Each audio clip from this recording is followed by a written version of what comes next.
અંકલેશ્વરમાં ટ્યુશન ક્લાસમાં જતી બે સગી બહેનોને આંતરીને મારવાની ઘટનામાં પોલીસે દંપતીની ધરપકડ કરી તપાસ શરૂ કરી છે.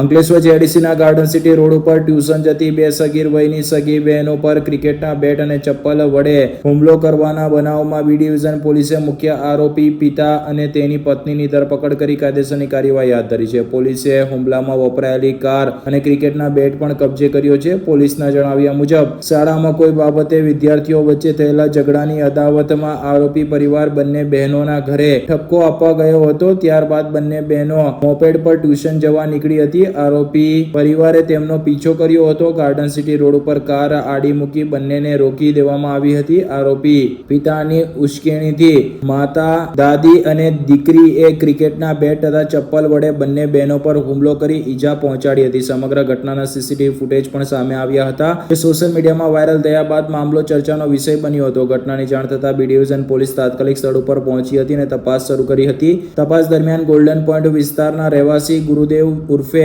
દેવ પ્રીતમ સિંઘ જેસર અને તેમની પત્ની ભાવનાની ધરપકડ કરવામાં આવી છે. ઉલ્લેખનીય બાબત છે કે આ મારામારીના જે સીસીટીવી ફૂટેજ સામે આવ્યા છે તેમાં આરોપીની પત્ની ભાવના સૌથી વધુ ઉશ્કેરણીજનક રીતે ભોગ બનનાર દીકરીઓને મારી રહી હોવાના સીસીટીવી ફૂટેજ સ્પષ્ટ કેદ થયા હતા. જેમાં ગાડીમાંથી ઉતરીને જે પ્રકારે મહિલાએ હિચકારો હુમલો કર્યો હતો તે સોશિયલ મીડિયા ઉપર પણ તેજ ગતિથી વાયરલ થયો હતો. હુમલામાં વપરાયેલી 4 વ્હીલ કાર અને ક્રિકેટનો બેટ કબજે કરવામાં આવ્યો છે. અન્ય સંડોવાયેલા આરોપી અંગે પણ પોલીસે તપાસ આગળ ધપાવી છે. પોલીસે આ ગુનામાં સંઘર્ષમાં આવેલી બાળકી કે જેણે આ ઘટના દરમિયાન પોતાના બેટ વડે તેના પિતાના કહેવાથી ભોગ બનનારને મારી હતી તેમજ વૃદ્ધ વયના એક મહિલા સામે પણ ફરિયાદ નોંધાતા તેમને પણ પોલીસે ધરપકડના ચક્રો ગતિમાન કર્યા છે. આ અંગે એએસપી અજય કુમાર મીણાએ જણાવ્યું હતું કે સમગ્ર ઘટનામાં સંડોવાયેલા તમામ લોકો સામે કાયદેસરની કાર્યવાહી કરવામાં આવી રહી છે.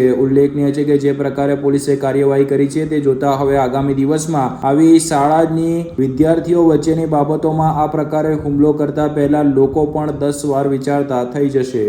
15/7/2026 ના રોજ જે એક મુકેશ સિંહ સેંગર કરીને એક ફરિયાદી હતા. અને કેવો હતો કે આની બાળકીના સાથે બીજી સાથમાં પડતી બાળકીની 15/3/2026 ના રોજ કોઈ છોટી મોટી બાબતના સ્કૂલમાં ઝઘડો થયો હતો, જેના લીધે આની બાળકી જ્યારે ટ્યુશન જાવતી હતી, આની 2 બાળકીઓ છે, જેમાંથી એક 18 વર્ષની છે, બીજી જે નાની બાળકી છે આ 17 વર્ષની છે. તો એ બાળકીઓ જ્યારે ટ્યુશન જાવતી હતી ત્યારે આરોપી ગુરુદેવ ઉર્ફે દેવ સન ઓફ પ્રીતમ સિંહ જેસલ 45 યરના છે, એ અને આની વાઈફ અને આની મધર અને આની દીકરીને મળીને આ લોકોનો પીછો કરી અને પછી એ લોકો બાળકીઓને સામે કાર લઈને આને રોંગફુલી રિસ્ટ્રેન કરી और આ બાળકીઓના ઉપર બેટથી और હાથથી હુમલો કરી આને ગંભીર ઇજાઓ પહોંચાડેલ હતી, જેના લીધે અમારે 16/7 FIR દર્જ કરવામાં આવી. અને પછી આમાં જે ઇજાઓ અને બીજી જે સોશિયલ મીડિયા પર વાયરલ થયેલ વિડીયોને જોતા અમારે કલમ ઉમેરો પર કરવામાં આવ્યો, જેમાં પછી અમને 109/61(2) જે કે ગુનાહિત કાવતરો અને 126(2) और GP એક્ટ મુજબ FIR માં કલમ ઉમેરા કરવામાં આવ્યા. તે પછી કાલે 18/7 ના રોજે ગુરદેવસિંહને શામ 4 વાગે અમારે અરેસ્ટ કરી લીધો છે. અને જે આની વાઈફ છે જે પણ આ ગુનામાં સામેલ હતી, આને 17:30 વાગે આને પણ અટક કરી લીધો છે. આનું નામ ભાવિની બેન છે. અને જે બીજા 2 આરોપીઓ છે, એક બાળકી જે કાયદાના સંઘર્ષમાં છે, આ નાની બાળકી છે આ, અને એક લેડી જે ગુરુદત્તની મધર હતી, એ બુજુર્ગ માણસ છે, આની ઉંમર એ સિનિયર સિટીઝન છે, જેથી અત્યારે એ લોકોને અટક કરવા માટે તજવીજ ચાલી રહી છે. અત્યારે એટલો અમારે પાસમાં આ તપાસમાં ડેવલપમેન્ટ છે. કઈ બીજો કઈ ડેવલપમેન્ટ આવે તો તમે લોકોને ઘટના ઘટી ત્યારબાદ પોલીસનો જે એક્ટિવિટી વાયરલ વિડીયો થયા બાદ જે એક્શન લેવામાં આવ્યો અને ગત રોજ અટક કરવામાં આવી, આમાં આટલી વાર કેમ? નહીં, અમારે શું છે કે આ જે આરોપી અને ફરિયાદી છે એ બંને દોસ્ત પણ છે. એ લોકો સાથમાં બિઝનેસ કરતા હતા, તો એ આના રીતે આપસમાં વાતચીત કરતા હતા કે બાળકોનો ઝઘડો છે તો આપણે FIR કરવી કે નહીં.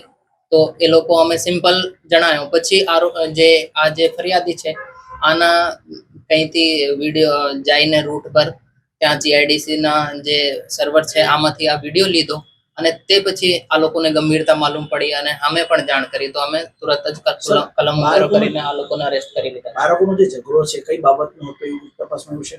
નહીં, અત્યારે આની તપાસ ચાલે છે, પણ જેમ કે બાળકો સ્કૂલમાં પડતા હશે તો નાની નાની બાબતો પર આ લોકોમાં કોઈ છોટી મોટી ઘટના બની હોય, પણ આમાં પેરેન્ટ્સનો ઇન્વોલ્વ થવાથી આ મોટી ઘટનાનો રૂપ લઈ લીધો છે. જેથી સર આ ઘટનાને ખાસ લોકોને પબ્લિકને શું સંદેશ પોલીસ દ્વારા ઘટનાનો આ પબ્લિકને આ ઘટનાના દ્વારા આ સંદેશ આપવામાં આવશે કે ભાઈ તમે જ્યારે કોઈ પણ ઘટના બને તો તમારે આમાં ડાયરેક્ટલી ઇન્વોલ્વ નહીં હોવાનું.